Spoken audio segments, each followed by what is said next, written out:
آپ ہادیہ ای میگزین مضمون کی آڈیو ریڈ آؤٹ سماعت کر رہے ہیں۔ سامعین السلام علیکم ورحمۃ اللہ وبرکاتہ۔ میں سامیہ افنان ہادیہ کے شمار مارچ 2024 کے مضمون کی آڈیو پروگرام میں آپ کا استقبال کرتی ہوں۔ آئیے اب اس کا آغاز ہادیہ کے زمرے نور میں درس حدیث جس کا عنوان ہے ایمان کی کیفیتیں اور اس کی رائٹر نواب ہانی جمالی ہے۔ نمبر 1، ایمان کا مسکن دل ہے۔ قالت الاعراب آمنا قل لم تؤمنوا ولكن قولوا اسلمنا ولما يدخل الإيمان في قلوبكم وإن تطيعوا الله ورسوله لا يلدكم من أعمالكم شيئا إن الله غفور رحيم۔ سورہ حجرات آیات 14۔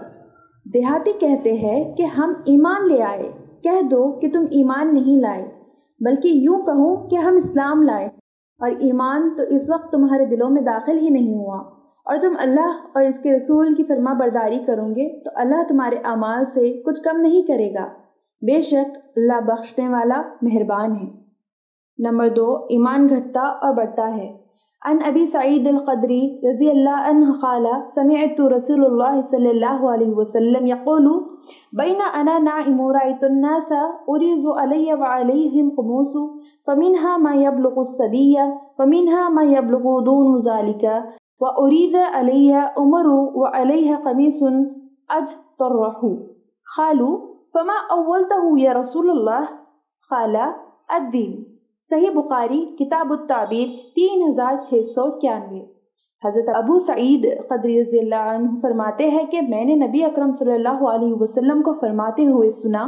آپ صلی اللہ علیہ وسلم نے فرمایا، میں سویا ہوا تھا کہ میں نے دیکھا کہ لوگ میرے سامنے پیش کیے جا رہے ہیں، وہ قمیص پہنے ہوئے ہیں، ان میں بعض کی قمیص تو صرف سینے تک ہے اور بعض کی اس سے بڑی ہے، اور نبی کریم صلی اللہ علیہ وسلم عمر بن خطاب رضی اللہ عنہ کے پاس سے گزرے تو ان کی قمیص زمین پر گھسٹ رہی تھی۔ صحابہ نے پوچھا، یا رسول اللہ آپ نے اس کی کیا تعبیر کی؟ نبی کریم صلی اللہ علیہ وسلم نے فرمایا، دین۔ نمبر 3، ایمان مضبوط اور کمزور بھی ہوتا ہے۔ ابو ہریرہ رضی اللہ عنہ کہتے ہیں کہ رسول اللہ صلی اللہ علیہ وسلم نے فرمایا، طاقتور مومن اللہ تعالیٰ کے نزدیک کمزور مومن سے بہتر ہے، دونوں میں سے ہر ایک میں خیر ہے، ہر اس چیز کی ہرس کرو جو تمہیں نفع دے اور اللہ سے مدد طلب کرو۔ دل ہار کر نہ بیٹھ جاؤ، اگر تمہیں کوئی نقصان پہنچے تو یہ نہ کہو کہ کاش کہ میں نے ایسے کیا ہوتا تو ویسا ہوتا، بلکہ یہ کہو کہ جو اللہ نے مقدر کیا تھا اور جو اس نے چاہا کیا، اس لیے کہ اگر مگر شیطان کے عمل کے لیے راستہ کھول دیتا ہے۔ عن عبد اللہ بن عمر بن العاص قال قال رسول اللہ صلی اللہ علیہ وسلم ان الایمان لا يقلق في جوف احدكم كما يقلق الثوب القلق واسأل الله ان يجدد الایمان في قلوبكم۔ حضرت عبداللہ بن عمر بن عاص رضی اللہ عنہ سے روایت ہے کہ رسول اللہ صلی اللہ علیہ وسلم نے فرمایا، بے شک ایمان تمہارے پیٹ دل میں اس طرح بوسیدہ ہو جاتا ہے جس طرح کپڑا بوسیدہ ہوتا ہے، تو تم اللہ سے دعا کرو کہ اللہ تمہارے دلوں میں ایمان کو تازہ کر دے۔ نمبر 4، ایمان کا ذائقہ بھی ہوتا ہے۔ حضرت عباس رضی اللہ عنہ سے روایت ہے کہ انہوں نے نبی کریم صلی اللہ علیہ وسلم کو فرماتے ہوئے سنا، جو شخص بحیثیت رب اللہ سے راضی ہو گیا، بطور دین اسلام سے راضی ہو گیا، بطور نبی محمد صلی اللہ علیہ وسلم سے راضی ہو گیا، تو اس نے ایمان کا مزہ چکھ لیا۔ نمبر 5، ایمان کی مٹھاس بھی ہوتی ہے۔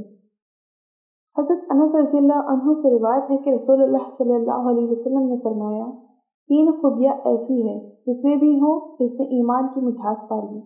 نمبر 1، جس کے نزدیک اللہ اور اس کے رسول دنیا کے تمام چیزوں سے محبوب ہو۔ نمبر 2، جو اللہ ہی کے لیے کسی سے محبت کرے۔